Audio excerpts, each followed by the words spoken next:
Во рамки на проектот инсталација на соларен систем за затоплување на вода во детската градинка Звездички во Чешиново, што го реализира Сдруженијето на граѓани Движење за одржлив развој од Кочани, денеска во просториите на градинката се одржа првата работилница на која присуствуваше и градоначалникот Костадин Ничков.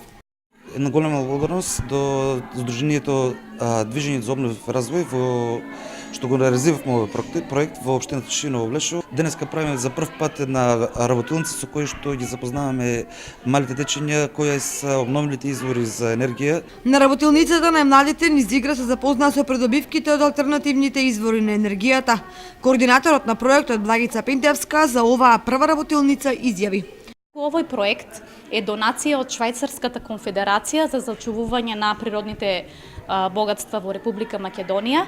Главните координатори се Фармахем од Скопје, а реализатори на проектот се невладината организација ДОР од Кочани. Инаку целиот овој проект го поддржува општината, градоначалникот на општина Чешиново Блешево, а проектот започна да се реализира од февруари.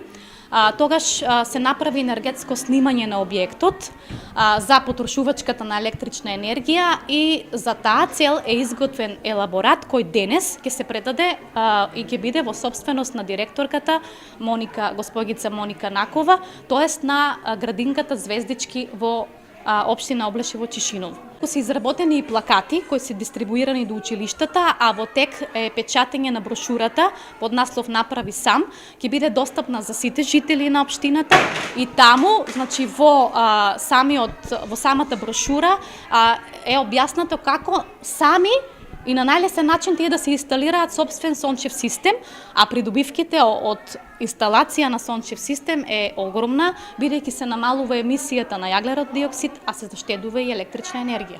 Наредната работилница се планира да биде одржана во почетокот на месец јуни, каде ќе бидат опфатени и повозрастните целни групи. Целта на овие работилници е промовирање на обновливата енергија преку енергетско ефикасни мерки за подобра животна средина.